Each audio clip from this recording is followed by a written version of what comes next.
is. Today is Monday, March 17th, St. Patrick's Day. Hope everyone's having a good one. I'm an associate member of T3 Trading Group, which is an SEC registered broker-dealer and member of FINRA SIPC. All of my trades are placed through T3 Trading Group. You should carefully consider whether trading is suitable for you in light of your own financial condition. Position disclosure. Oops. I'm out of this SOXL. I got out of sale in the up move today. Basically, that's my target. 10 cents away is close enough. I have a little bit of Palantir short. Everything else is the same. I thought about getting out of TQQQ near highs, but I'm being a little bit greedy, looking for a little bit more juice across the board. But I'm very, very long, so I'm happy to rid myself of some exposure in this up move. SPYs here closing up about 0.75%. The Qs here up probably about the same, down a little bit after hours. The IWM is up over 1% today, also pulling back a little bit after hours. TLT was green, so interest rates were lower. The dollar was down, so that helped. Yeah, popping over to the market, I didn't love the way that we closed, but it's okay. We had a pretty strong day today, pretty strong rally, but the close is a little bit weak, and we're selling a bit further after hours. So yeah, here's the chart from during the day, just a 5-minute chart of the SPYs. We had a flat down open. We were down early in the pre-market and the futures. By the time we were doing the morning meeting, though, we were flat. So we had like a flat, small down open. Immediately, buyers picked up where they left off on Friday, drove us higher.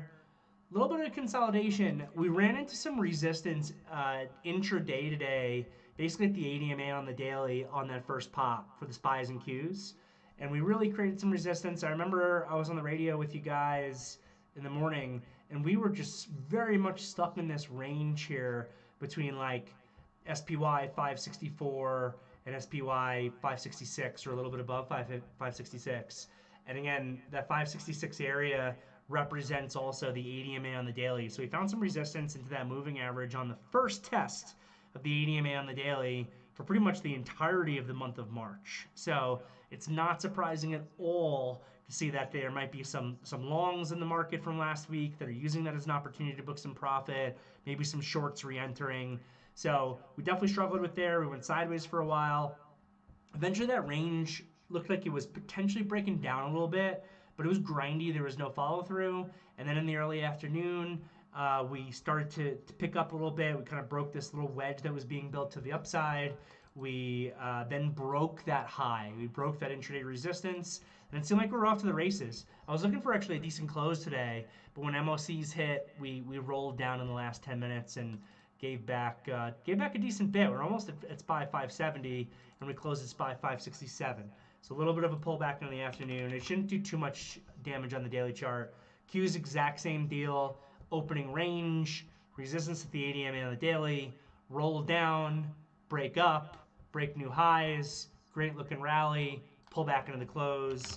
And then the IWM is where the relative strength was today. It was a very interesting day because the Mag 7 names really, really underperformed, and it was the rest of the market that took over. So despite the VIX having had moved higher, and despite the correction that the market has endured, dispersion is still pretty high, especially in this week, this being the week of OPEX on Friday. But yeah, IWM with some relative strength pretty much throughout the day. So let's look at what this does to our daily charts. So daily chart here, look at that. Retest of the equilibrium area. Who would have thought that would ever happen again after just how weak this market was last week? 6 trading sessions in a row of short-term tactical being in the green zone. I've never seen that before. That's a record. Every day, market just sitting at extreme extension on the downside with no bid to be found. Finally on Friday, which is the day where historically money begins to rotate back into the market from the second half of February, first half of March outflows. And lo and behold, no surprise, the market catches a really strong bid on Friday, gives us some follow through today. We know from a market dynamic perspective that the Dynamics right now are very conducive towards a bounce. The more we move higher, the more forced buying actually has to come in from dealer short gamma, from CTAs that are being forced to buy a little bit as that market moves higher. We'll see what that leads to. My thesis from the beginning on this bounce, when it finally does come in and now it started, is that it'd be a pretty vicious rally. So I want to see exactly where we can get to. But technically, we basically got to the lowest part of my target. So I've been given a very wide range on my expectations of the target for this bounce. 570, which is almost the midpoint between the 8 and 21 EMA, being like the lower band of my target on this bounce. 582 being a real stretch target on the bounce, where you get one of those situations where they squeeze this through the 21 EMA, create an overshoot pivot high, and then we get some digestion or a pullback. So you could say that we hit the lower band of my target today. So it's a good snapback from 550 to 570 in basically 2 trading sessions, $20, not bad. On the Qs, I very nearly liquidated my TQQQ long position. I decided to be a little bit more greedy. The spies got to the lower band of my target.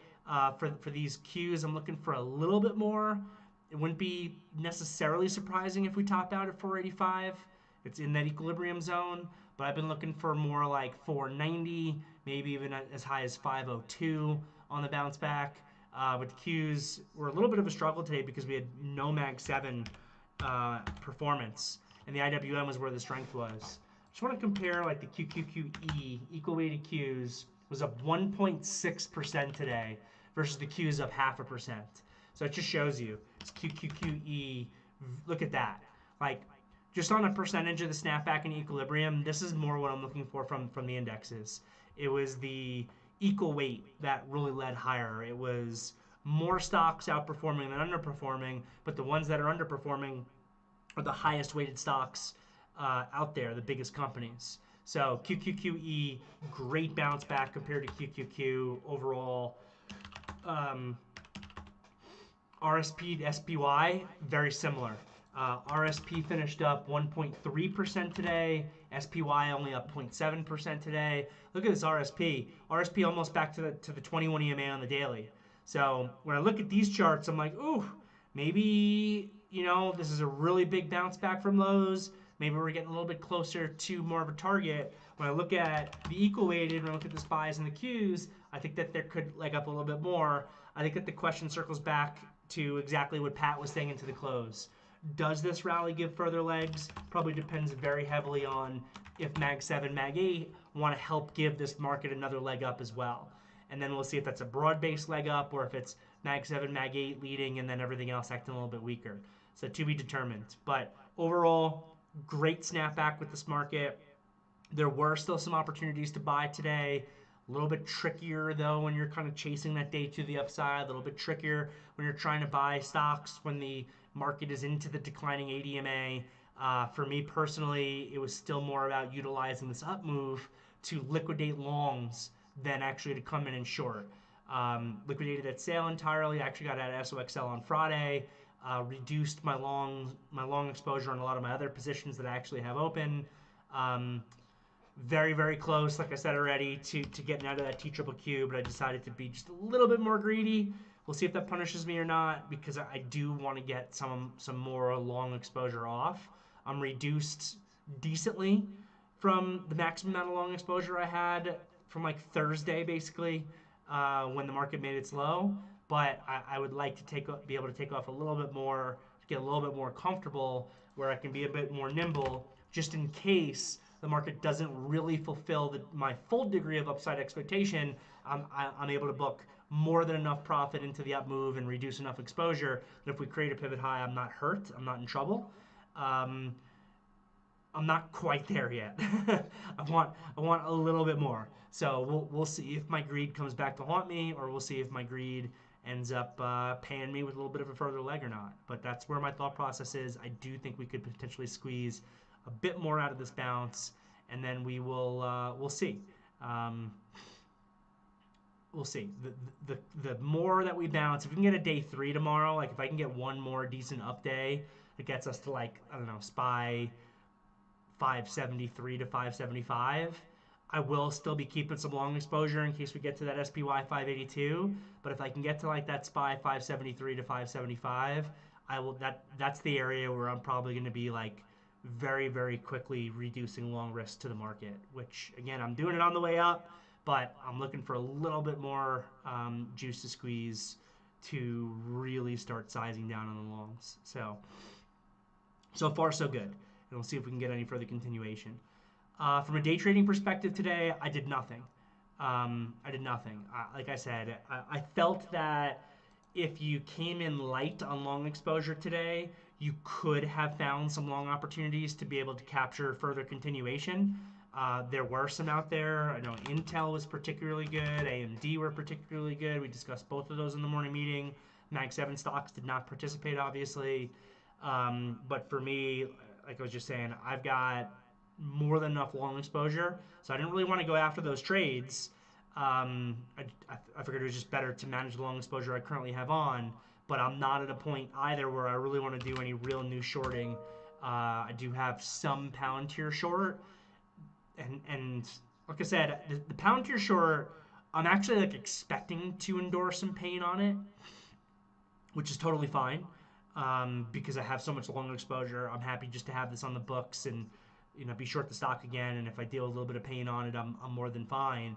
And then to my somewhat pleasant surprise, Palantir ended up being really weak. It was really strong pre-market, then they instantly destroyed it. 85 was my target. I fully liquidated my position. I did reshort it a little bit into the bounce back, but that worked out. That worked out pretty well. Palantir is a decent positive P&L name for me today on a day where it closed up 1% and the market itself was strong giving a day two, and I'm short the stock. So I can't complain about that at all. If I was going to complain about anything, I have a couple longs that didn't participate today that I wish were a little bit stronger. But wishing doesn't get you very far, particularly VKTX. They still had a decent green day today, but VKTX is my heaviest long position, and it was my worst performer of all my swings. It closed down 3+%. I do not love that it closed back below 30, but it is still above the moving averages, so not necessarily the end of the world. But I didn't love the relative weakness that came into the stock, and it was a little bit of a drag on my P&L, which is annoying because I had the great fall through up day that I wanted. But it just is what it is. That's pretty much all I got. I think that covers everything on my end. I'm happy to answer any questions that you guys have. From Varun, is the Mag 7 really expensive here, or do the talking heads on TV that are already long fang want to talk them lower so they can scoop them up further? I think it depends on which name you're looking at, first of all. I think that there are various degrees of cheap and expensive within the Mag 7 complex. And primarily, first and foremost, honestly, which stock within them. So, yeah, you just said it, but Tesla, without a doubt, in my opinion, is still extraordinarily expensive. And what's the PE on this thing? Out of curiosity, now that it's pulled back as much as it has, I just want to look that up really quick. Do it on my other screen. So Tesla still trading at like 117 PE and a 63 forward multiple, but the growth in the stock has been like 1%. So, in my opinion, does not justify those multiples at all. So I would argue that the stock is still extremely expensive, especially when you consider how much the growth has slowed down in the name.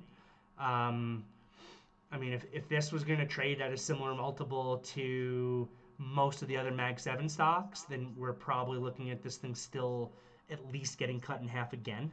So, and again, this is more valuation stuff, which I would say take a huge grain of salt with that, because Tesla's the ultimate example of a stock staying really expensive for a really long time. But I don't think that the stock justifies these multiples, even after it's pulled back and gotten cut in half here. I don't think it justifies these multiples with the amount of growth that it's having. So I would argue that the stock is still really expensive and could easily still get cut in half. Apple, I'll hop to that one next. Apple, I don't think is trading too expensive compared to like some of its historic multiples. PE at 34, forward PE at 26. But the flip side of that is it also seems like the growth on this on Apple has really slowed down compared to previous years, partially because of lack of a really successful new product. So growth has slowed down. I would argue that's probably a little bit expensive here also. Um, Thanks, Varun. I would argue that's probably a little bit expensive just compared to its growth here as well. That makes me not really want to be long the stock right now. With that said, the buyback, right? Like, I almost ask myself, like, as I look at this thing, and I'm like, all right, these multiples aren't terrible. It's a little bit expensive for the growth, I think. But could they almost buy back their stock into this price point and reduce, because obviously if the stock just stays stuck here at, let's say, 214 for the next 2 years and they continue to buy back the amount of stock that they've been buying back, that multiple is just going to keep coming down if the stock doesn't pull back. So it's such a hard stock to short just because of the amount of cash that they return to their shareholders via those buybacks. But I would argue that Apple, if you're asking about expensive, is still a little bit expensive here. Google, on the other hand, I don't think is expensive. I think it's pretty cheap here. Google trading at a PE at 20 and forward PE at 16. That seems pretty damn reasonable to me. Also has a decent buyback. I think that part of the reason it's been so cheap is because the market is concerned that it's going to just continue to lose share on search, which has been such a hugely important business for it. As people, I can tell you for myself, like, I don't have the patience a lot of times anymore for Google searches. I put something into a Google search fairly regularly now on my phone when I just want to look something up really quick. And they give me like a whole bunch of links. And I look at the first 3 or 4 links and I'm like, none of these are perfectly answering the question in which I want. And then I ask myself, why did I Google this? Why didn't I just ask Perplexity? Then I hop over to Perplexity and I instantly get my answer. So that's probably part of the reason why it's cheapened down as much as it has. But YouTube is just such an incredible business that's growing at a fast rate. It's the best streaming service out there, probably the most profitable streaming service out there. I think even more so than Netflix. So, given that, I would not argue that this thing is trading expensive. Yeah, Meta's really cheapened out also. Forward PE of 25. I'm sorry, of 21. PE at 25. They still have decent growth. I don't know the exact percentage on it, but I think that they're still giving like a solid 15% plus revenue growth. This one doesn't seem too bad to me. Amazon not too bad, maybe slightly expensive. Nvidia also not too bad, maybe slightly expensive. So bottom line, like I said, I think it depends on what name that you're looking at. You got your Tesla of the world, which is extremely expensive. Apple, I would argue, is expensive, but is could just buy back their way to not being expensive. And the others are everywhere from, I think, appropriate to like slightly expensive that I wouldn't be overly concerned about. But I mean, you're asking me about fundamentals. Fundamentals are not my expertise, though I'm not ignorant either.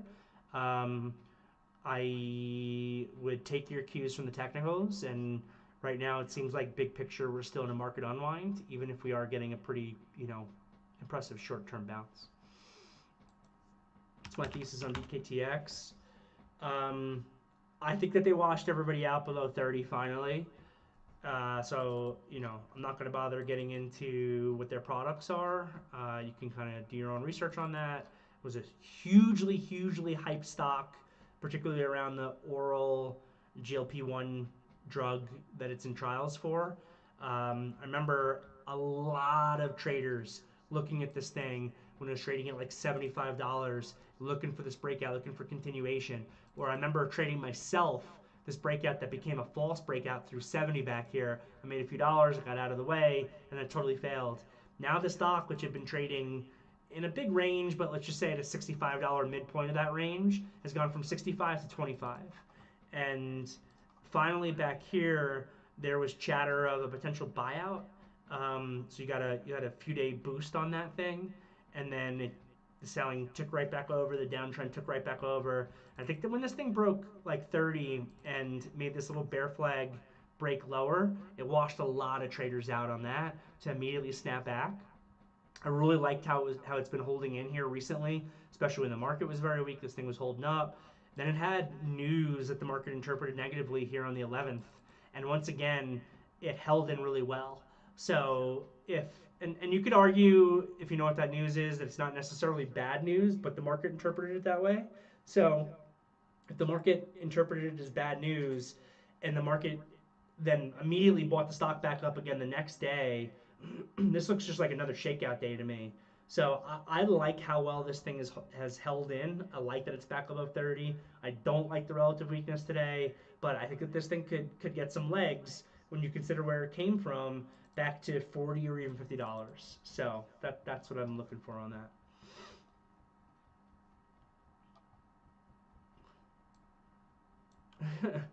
My GPA at NYU.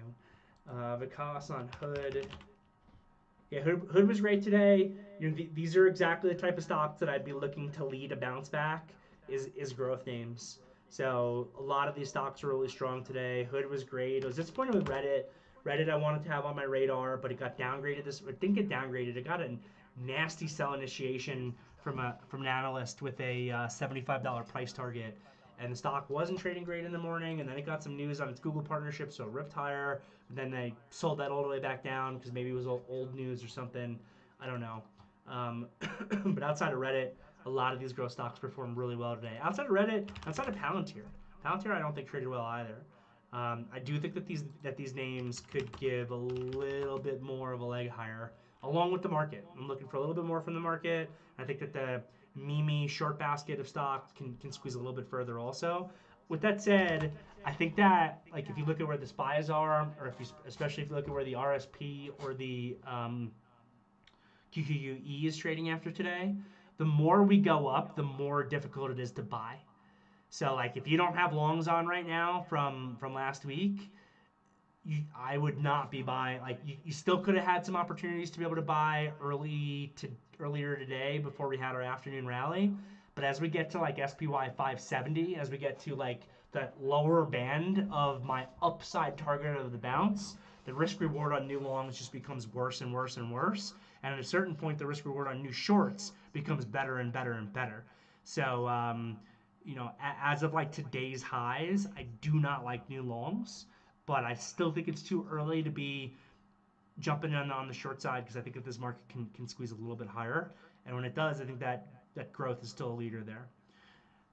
From Jerry, is tomorrow just looking for furtherance of the bounce due to extension? However, the overall view of the market is still bearish until there are catalysts changing the view.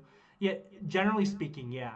I've said from the beginning that I want to reassess the market as the bounce occurs, so that continues to be my view. Um, you know, so the question with this market correction that we're dealing with is, what does it turn into, or does it turn into nothing, right? Very broadly speaking, if you have a market that pulls back 10%, which is an official correction, what is the higher probability thing? Just like forget about everything else, forget about tariffs, policy, like everything. I'm just talking about like historically. If the market pulls back 10%, what is more likely at that point? That the market sees a new all-time high, or that the market sees a bear market? In other words, the market pulls back 10%. What's the higher probability that we then go up 10% or recapture that 10% to get to new all-time highs, or that we lose a second 10% to be down to 20%, which is a full-on bear market? And the probability is that we go up off that.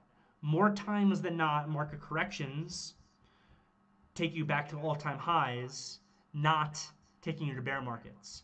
But guess what? You can't have a bear market without it starting as a market correction. So we'll see what happens.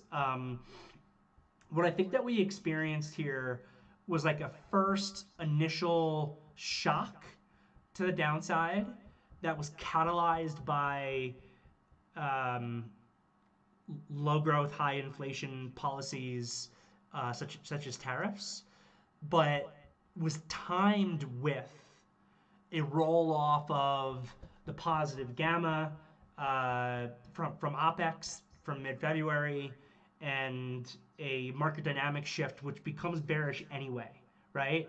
So I think that what our market dynamics tell us is everything else held equal, is the market now more predisposed to moving higher or moving lower, and uh, the market was already prepared to be able to break down, and then we gave it a reason to.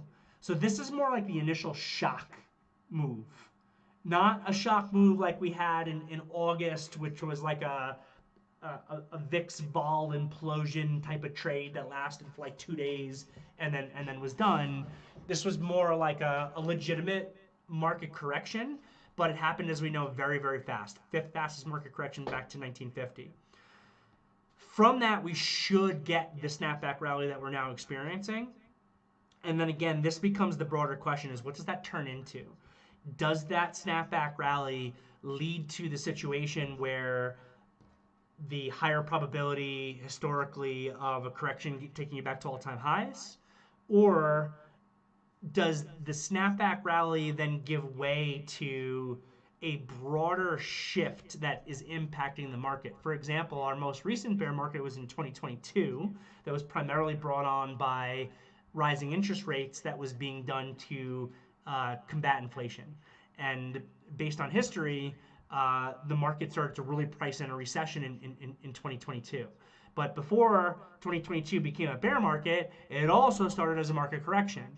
But there was a whole new macro regime shift around the narrative in 2022 that was about higher interest rates to combat inflation leads to a higher probability of a recession. There were certain points in 2022 where the market where they were pricing in like 100% probability of like a hard landing recession to actually come, and guess what? It never actually happened. Um, so the question is now, was this just like a quick scare and then things get back to normal and then we work our way back to all-time highs, and therefore this bounce leads to something significantly more, where then we wedge out or we get a higher low and that breaks higher to all-time highs? Or does this bounce give way to a new uh, regime for this market, similar to how 2022's new regime was higher interest rates that created the market scare? The question is, does the policy impacts of uh, deporting cheap labor, tariffs, uh, austerity, um, is that become the new thematic shift that then, after this bounce is over, like the quick reactionary bounce from the initial reactionary move, leads to a bigger bleed out where we get a continuation of rotation out of the United States and into international markets, which is what we have seen so far, right? Look at this FEZ Europe ETF. Look at FXI for the China ETF. Like, these impacts right now of what's going on, the read through on that has been negative for the United States and positive basically for the rest of the world. That's what the market is telling us. So do we get the new regime of this market that, in the same way 2022's interest rate scare led to a broader bear market, does the austerity, tariff, deportation of cheap labor scare turn this then into that next thematic bear market that we then are dealing with for the next 6 months to 2 years? Or do we get that move higher after this pullback that then leads to something else? Very hard to say at this point. I want to have a closer look at those market dynamics over time.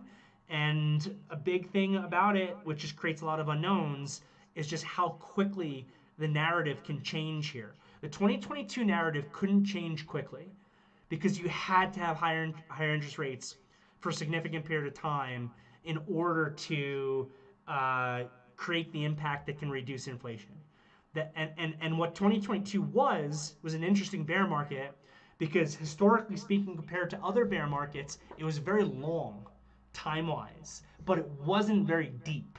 I don't remember what the maximum high to low drawdown was. 23, 26%. I think something in that range. 28%. Thank you.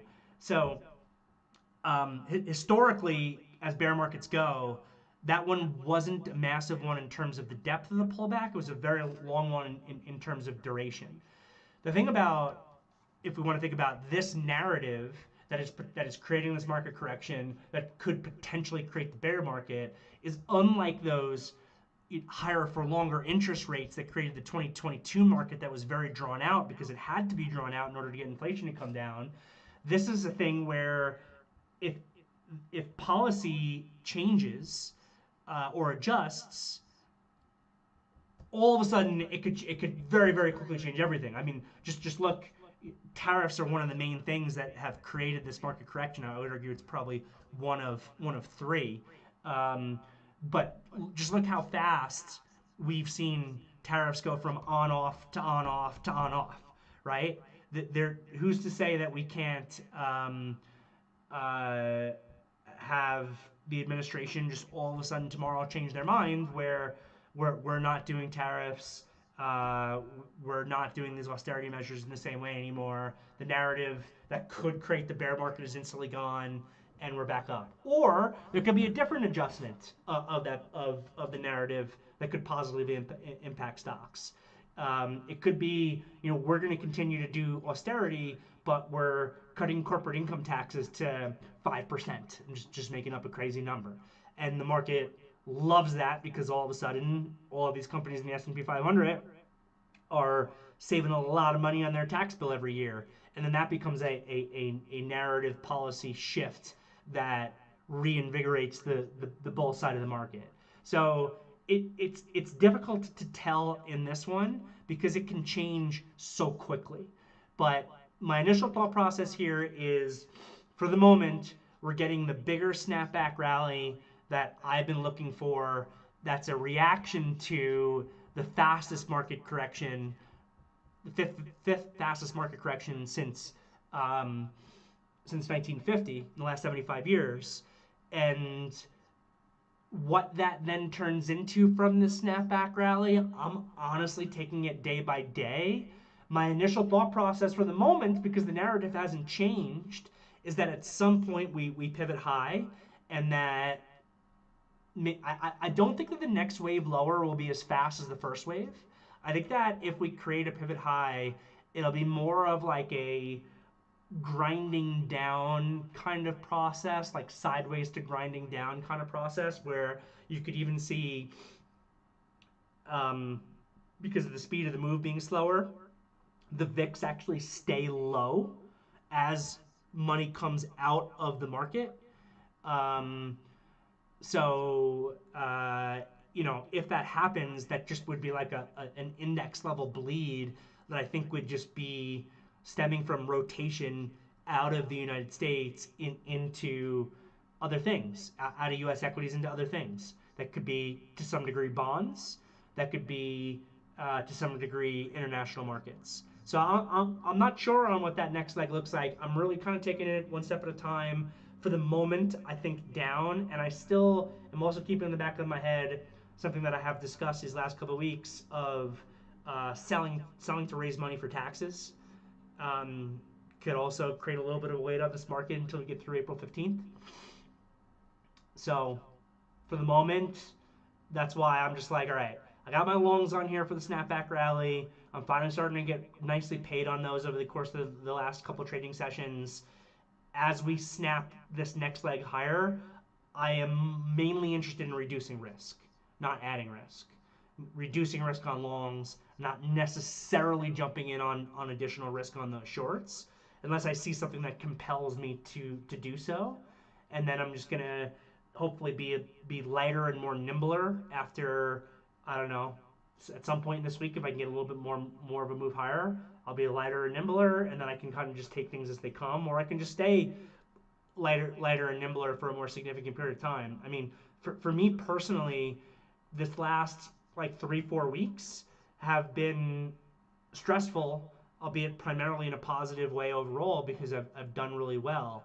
But I've been trading this entire market move here very, very heavy. On the short side, very, very heavy, which paid. On the long side, starting last week, very heavy, which was initially too early. So last week was just stressful as hell. I had a couple massive upside days, and I had a couple honestly massive downside days from a P&L perspective last week that at the end of the week more or less netted out to like a break-even-ish week for me. And then I'm finally starting to get the follow through the upside on Friday through today. That's paying me for the stress that I took. But I was just a little bit too early for reasons we've discussed in some other meetings. So, yeah, great question. So we'll see how it goes. From Austin, the VIX seems to have pulled back a lot more than the market has bounced. Is this a potential indicator of a shallow bounce or more of a correction through time that leads to new lows? What do you make of that? Sure, that's a really, really good question. On the surface of things, given the VIX pullback, I would expect the market to be higher. And one thing that I'm definitely a little bit nervous about in the back of my mind is I continue to be fairly long here as we're doing this afternoon meeting, but very close to profitability targets where I'm going to be quickly de-risking is what happens if this market doesn't give me any more as the VIX begins to give a little bit of a bounce back. So it's definitely something that I'm keeping an eye on. It's definitely something I have in the back of my mind. But I think that the market, the VIX initially started to pull back as the market was actually continuing to go lower because volatility was decreasing even as the market was moving down a little bit. It's almost similar to what I was just describing on if we were to have this market turn into more of a bear market. I don't expect the next leg to actually be as fast as the first leg was. I expect it to be more of like a downside drift that comes from people moving their money to other places. And in that sort of downside drift, it is possible for the VIX to go lower as the market goes lower. And usually, we see them move in opposites, but you don't always have to see them move in opposites.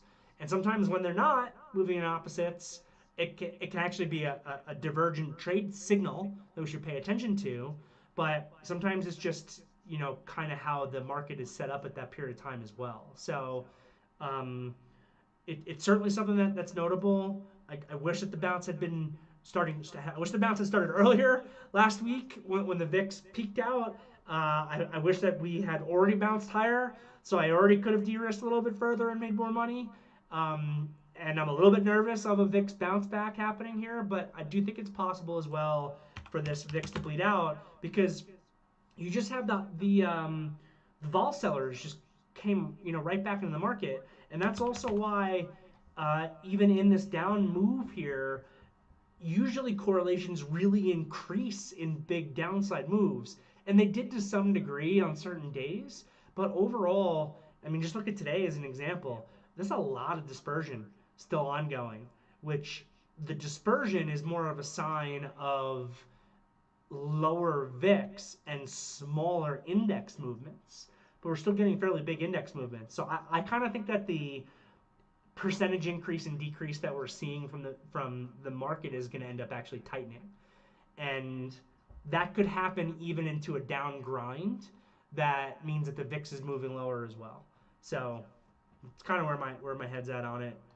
Great question from Varun. If you have time, can you cover Boeing? One firm put out a 205 end of last week. One firm put out a 113 today.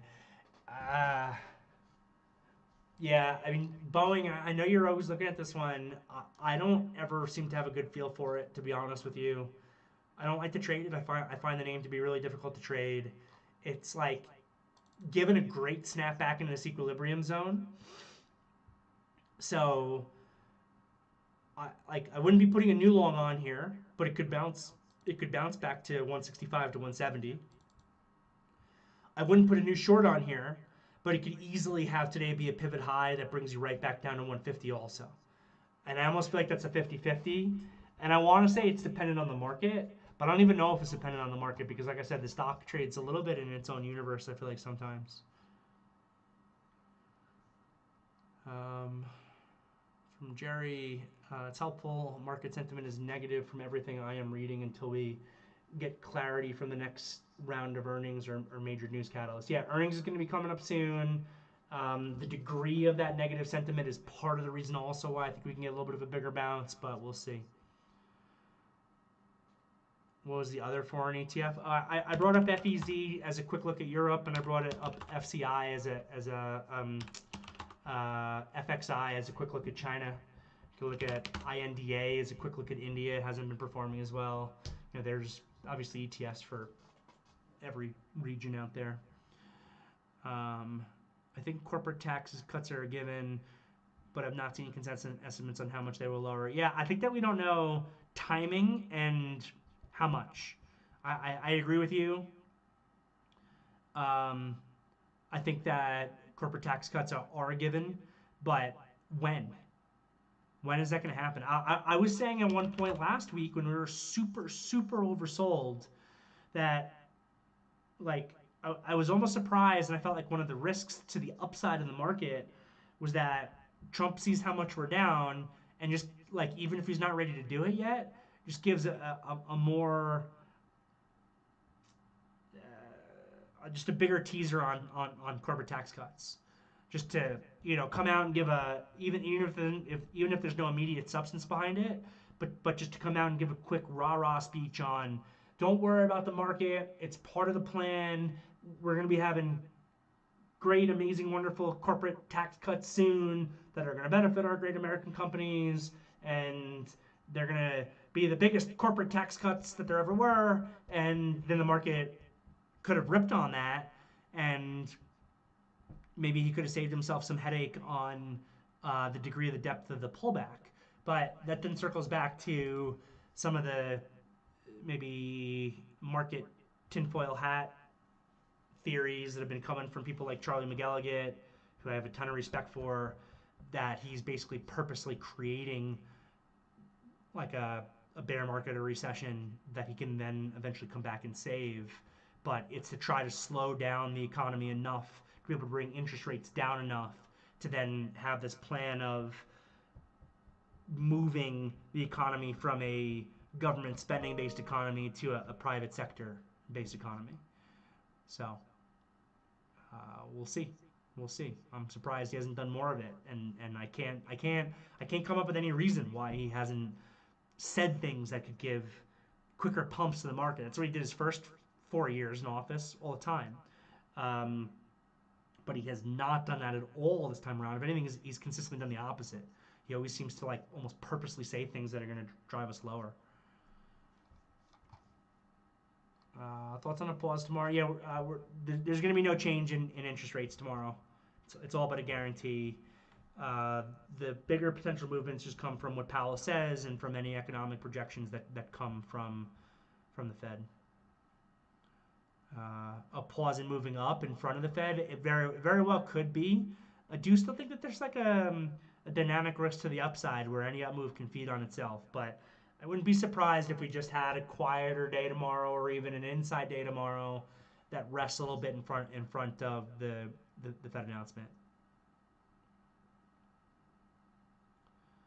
The market also could quickly be influenced by the GTC keynote tomorrow and the Fed on Wednesday. Yeah, the Fed for sure. We were just talking about that, and yeah, I mean that conference will impact NVIDIA, and NVIDIA is such a big part of SPYs and Qs. So maybe Pat was talking about how if we get this next leg higher now, it probably needs to come a little bit from Mag 7.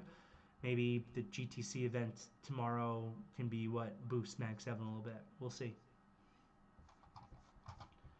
Cool. Looks like I initially have gotten through things here in the VTF. Let me hop over to the YouTube and see what's going on there.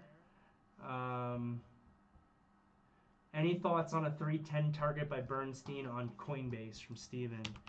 So I would take the numbers that come from sell side analysts and throw them completely in the garbage. 210, 310, 510 doesn't make a difference. Honestly, doesn't make a difference.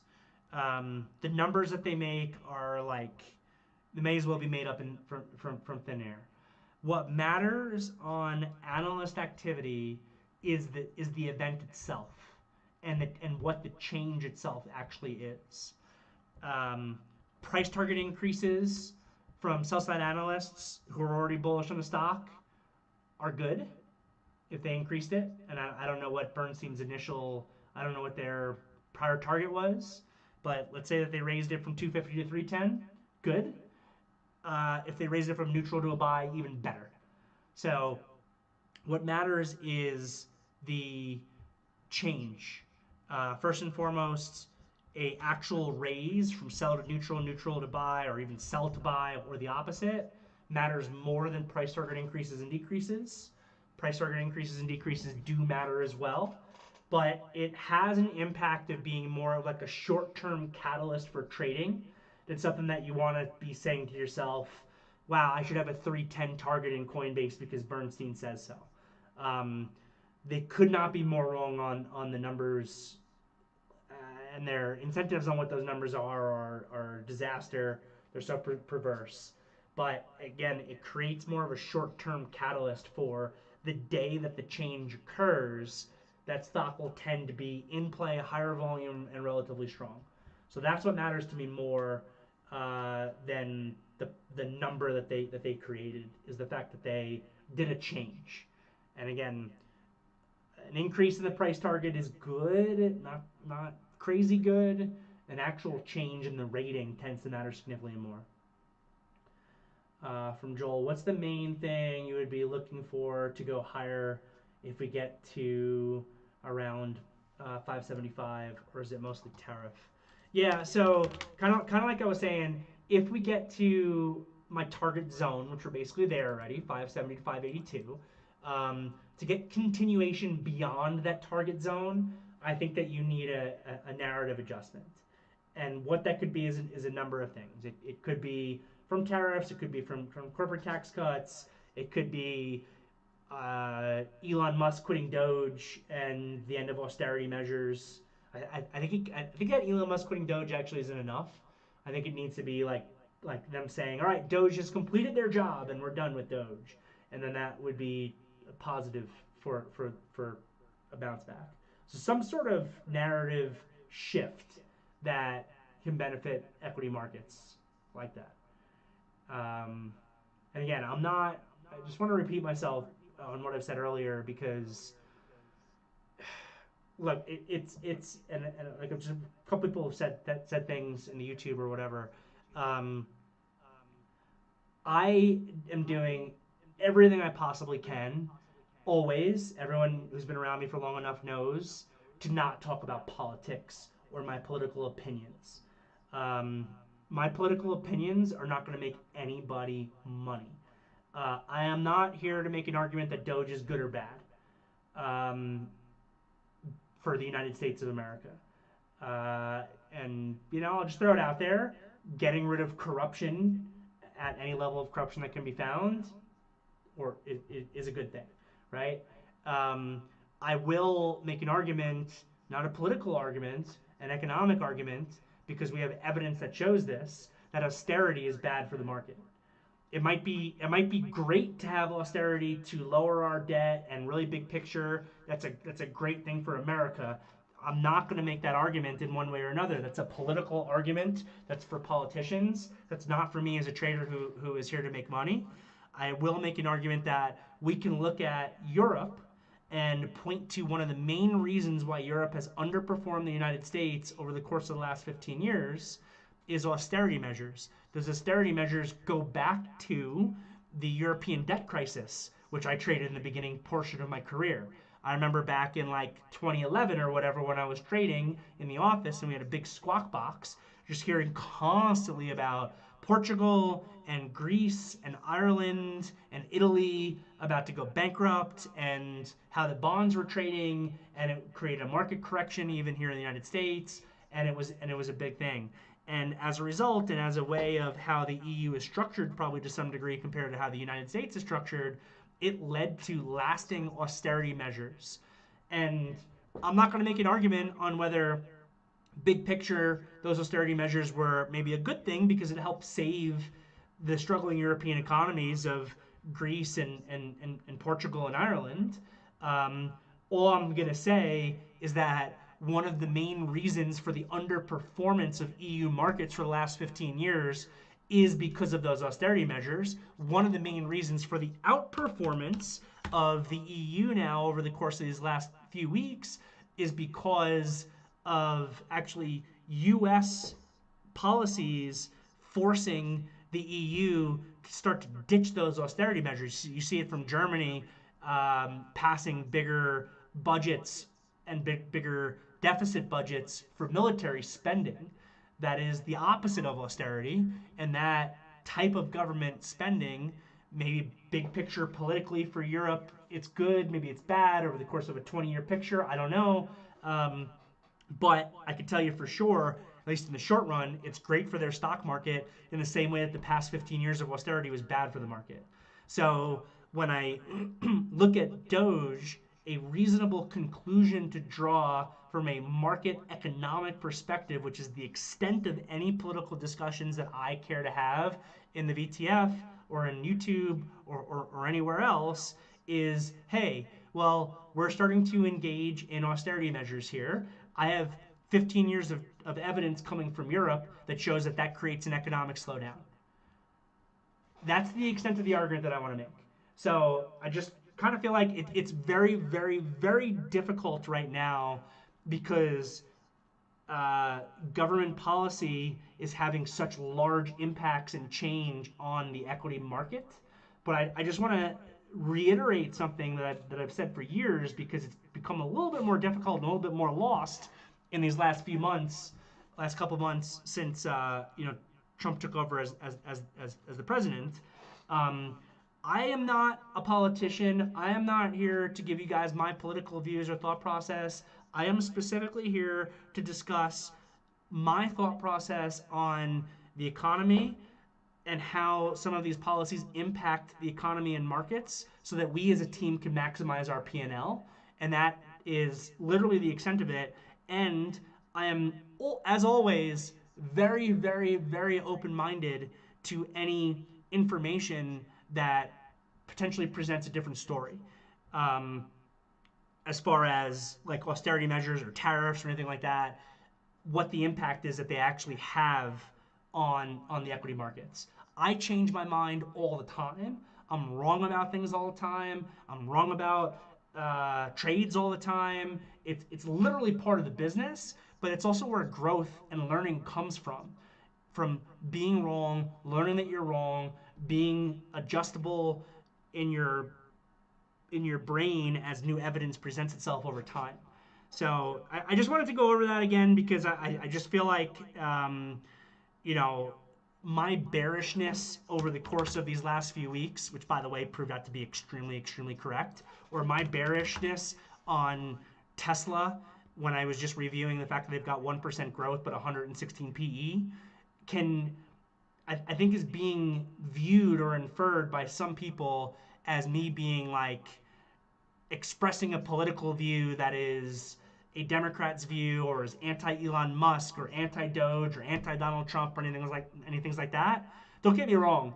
I voted for someone or another in the last presidential election. I have my opinions and my thought processes on politics, but those opinions and thought processes that I have, nor the opinions of any of yours, are going to make anybody here any money. And that is the specific thing that we are trying to do here as a team, is dissect this market every single day to figure out what is the highest probability situation of higher, lower, how we can position ourselves for it, and how we can make the most amount of money. And any commentary, whether it comes from me or it comes from anybody else, that is Donald Trump is the greatest thing since sliced bread, or Donald Trump is Satan, provides no positive benefit for anybody, and we don't have any room for that. So again, it's really, really hard right now with everything that's going on. I'm doing my absolute best. I really am. And I really appreciate everyone else to do their absolute best to just keep this about the market and to some degree the impacts of uh, policy that comes from the government on the market, because we do have to dissect that, and there's a little bit of an overlap there where it can dive into politics, but we want to just keep it to make it money. All right, rant over. But I think that's been on my chest in the back of my mind for like a couple weeks now, as we've had this pullback and I've been bearish, and I feel like people have been thinking a certain thing that isn't necessarily true. Cool. From Liam, are you in the camp that overall we're still in a bearish market and this rally will set lower highs on the daily, which will soon be retraced to create lower lows on the daily? Yeah, that's the same thing that I think we went over a couple times. You probably asked the question a little bit earlier, so I'll just give the same answer. I'm taking it day by day as the snapback comes. I just kind of described two potential scenarios. One where this snapback leads to like a wedge or a higher low that actually eventually breaks us higher. And like I was saying before, if you just review every single time we've had a market correction of 10%, is it more likely that we get to all-time highs, or is it more likely we get to bear market? It's more likely we get to all-time highs. That's one possibility. The other possibility is let's build out this wedge, or let's get this snapback and a very high pivot from the initial snapback that then gives way to more bleeding, more rotation out of the United States that negatively impacts the market and eventually leads to new lows that could lead us on the trajectory to more of a bear market. Any thoughts on Oscar, OSCR? I don't follow the company. I know what they are. I know that they're an insurance company, but I don't follow them at all. I don't follow the company. This is the first time I've typed this chart up in probably years. There's a big support base here around 13 that it pierced through again today, but closed above and held above. $17 is resistance. So, as long as it's above 13, you could probably be long it. But if it starts to really hold below it, it could become a problem. So not a huge thought process. Makes nearly $10 billion in revenue annually, and revenue growth is 67% annual. All right, I mean, that's great revenue growth for sure. I'm surprised it hasn't already performed better off that degree of growth. I don't know how it's priced. I don't know anything about it. I don't know about any potential business headwinds that could come from policy shifts related to how health insurance works. I don't have a strong opinion for you, but I appreciate you asking.